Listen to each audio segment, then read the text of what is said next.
friends are since. Today's video is going to hopefully be a relatively short one where I go over a couple of specific features of the Polyend play, which I've obviously got set up here sitting on this nice wooden locky stand. Now the two features in particular that I'm going to talk about are variations and patterns, how they kind of interact, the way you might want to think about them, and how they can be useful for your composition. This is actually one of my favourite things about the play. I think Polyend have done a really good job implementing it in a way that gives you more granular control over your arrangement and also lets you make it that wee bit more interesting and performative. I touched upon this in my video where I looked at the first impressions of the play not that long ago, and people had a few questions about how it worked in a bit more detail, so that's the purpose of this, to specifically talk about that. Now, if you're not familiar with the Polyend play at all, you need to know a couple of things first before I go on to talk about variations and patterns, and that is the way that you sequence on this. Now, we have 8 different tracks here going from top to bottom, and we have 16 steps that are accessible per track via these pads. Each individual track can go up to something like 64 steps, but that's not that important for now. What you need to know is that you place your individual elements on the tracks, like you can kind of see here. So for example, on track 1 I've got a kick drum, on track 2 I've got a snare drum, and on track 3 I've got a hi-hat sound, and that sounds a wee bit like this.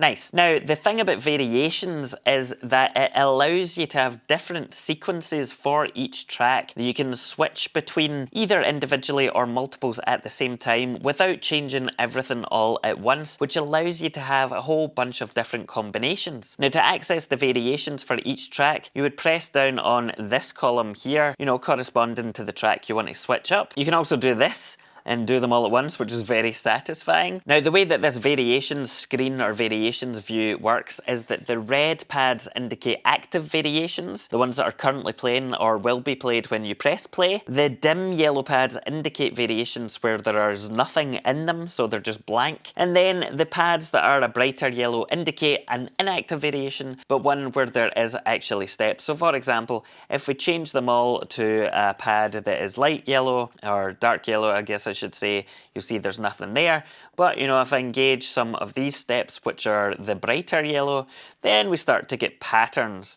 Now, the usefulness of this is that, let's say we have our pattern from before, which is great, but I want to switch up just the hi-hat and nothing else. I want to keep the kick and the snare the same. Then what I would do is play it, and then switch up the variation. It flashes. And once we get to the end of the 4, you can see it's different, and it's playing through the different pages at the moment. Similarly, can do it with kick and snare. It's quantized to the end of the 4 bars or pages.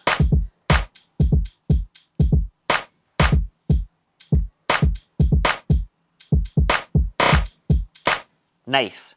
Very, very straightforward. Now, before we move on to talk about patterns, I'm going to engage the MIDI track that I've got here. This is connected up to my OB6. The drums are being played out of the Polyend play, and the OB6 is being controlled using the MIDI output of the play as well. So if I unmute this, you'll hear the melody coming from the OB6 along with the drums.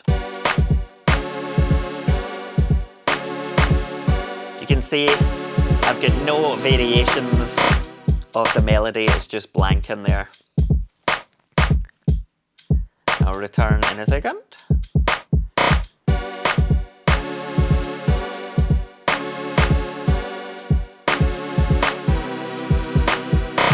Now, patterns are collections of all of these tracks, all of these variations and everything else. So if you wanted to change the entirety of your song, or you wanted to change up multiple elements at once and didn't want to have to do a dance between all of the different bits you wanted to switch to, you could create a new pattern, and that's what I've done here. Similarly to the variation screen, the darker pads are blank patterns, the brighter green pads are the patterns which have got data in them, and the red pattern is the active one. So let's play through the current pattern and then switch it up after the 4 bars, and you'll see what I mean.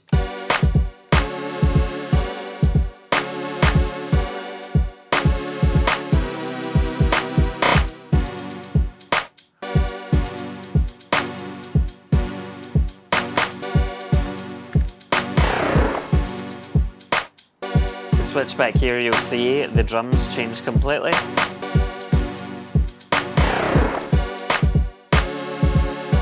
Now let's change up things again, change the hi-hat.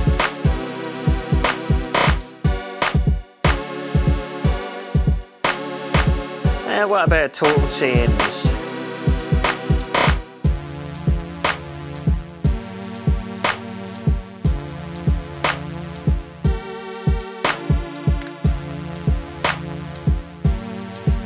Well, let's take out this.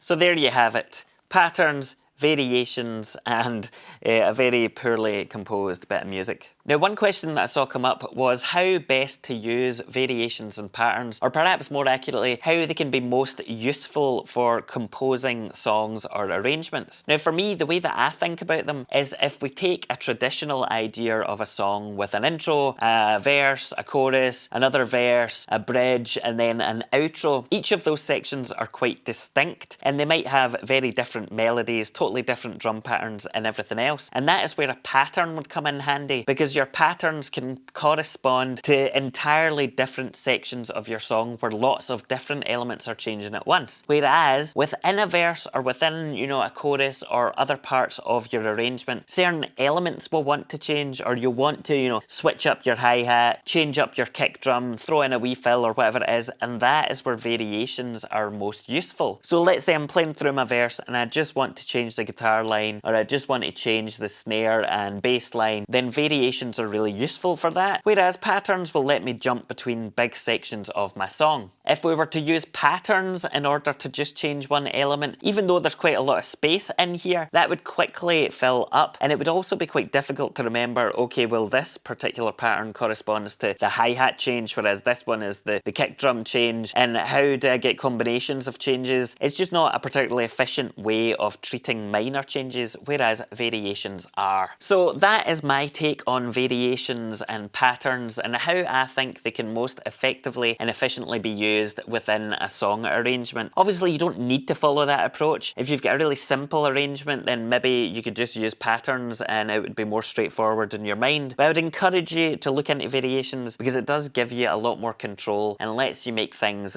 that wee bit more interesting. I think the next video that I'm going to do in the play is going to talk about perform mode, because this kind of takes the live performance to a whole new level when you take into account the fact that you can also change your variations and patterns from within there, but that's something for another day. If you've got questions about the play and how I've been using it, then please do ask and maybe I'll do more videos about it later. For now, goodbye!